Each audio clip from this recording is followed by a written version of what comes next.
G'day guys, and today I'm going to review the game which is between Gold Coast and Geelong up at Metricon Stadium, and the scoreline I think there says it all.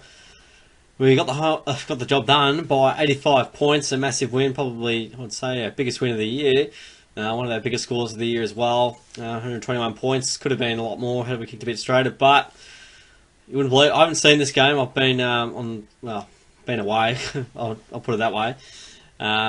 Yeah, so I haven't really had a chance to have a look at the game. I've seen the highlights, that's all I've seen, and that's about it. So I'll try and almost guess what happened, but look, I've talked to Shorty a little bit about the game, and I reckon I can nearly tell by the stats of sort of how it all panned out, and from some of the highlights as well. So look, I'll probably talk more about, I guess, in terms of what this all means and things like that. What it does mean is Gold Coast, they are feeling the heat, feeling the pinch. They are quite tired. They've had, just a horrid run of just running on the road. And, yeah, look, I thought they'd be fine after the bye. I actually thought they were going to win this game quite comfortably because they had the last few times up here and they've caused us troubles in the past.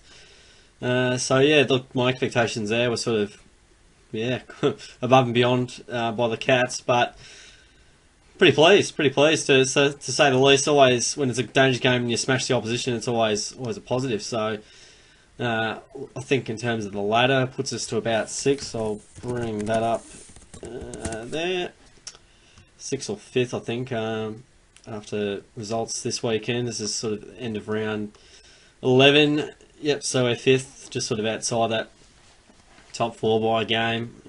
And yeah, the percentage up at this top of the tree is very tough. But anyway, look, super pleased with the result.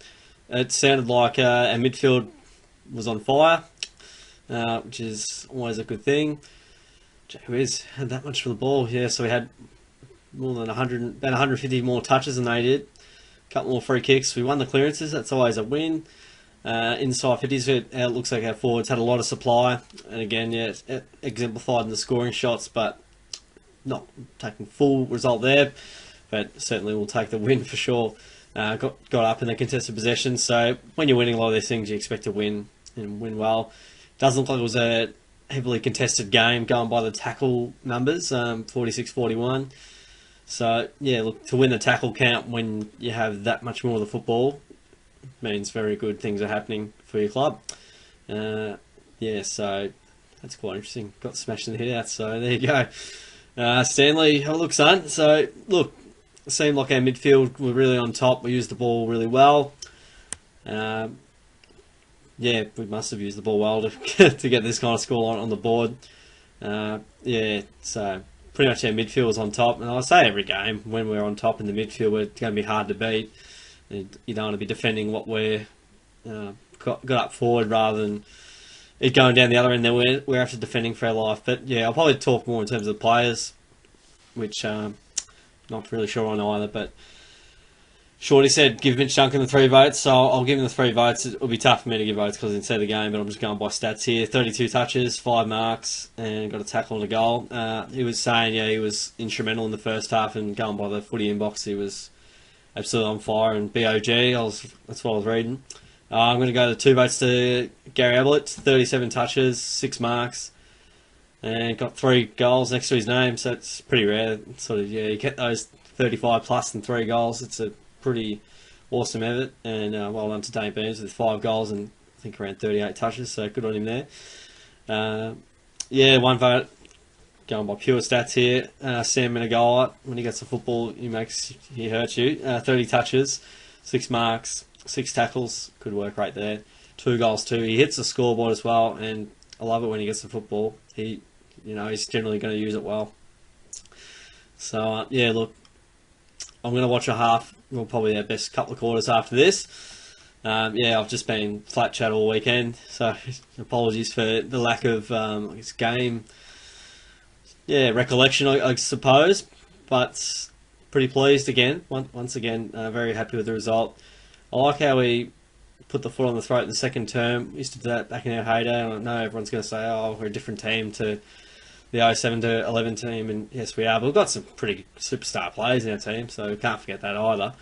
And yes, we are building, but it's a step in the right direction. I'd like to see this multiple weeks in a row, because there can be times where we play a game play really well, get a really good win, whether it's in our backyard at Kidinia Park or away at Adelaide Oval against Port Adelaide.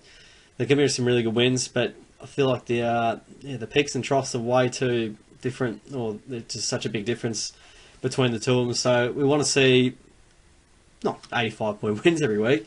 Just want to see consistent effort and just general consistency with the team, the confidence within the team, and the system that you apply each week to get the job done. So, look, hopefully we can replicate that sort of style of football again. Gold Coast, from all reports, weren't too flash hot, and we sort of capitalised on a lot of their turnovers, and that's sort of a key point, at least I was able to recognise from a couple of the highlights. It looked like Gold Coast just kept kicking it back to us, so unfortunate there. But those are the votes. Player review, it's going to be tough because I didn't see the game, but I don't really like, I'll just speak generally here, I don't really like buzzer as a general rule. It doesn't look like he played in the ruck unless there's some advance outs. Yeah, got 40 outs, good on you, mate.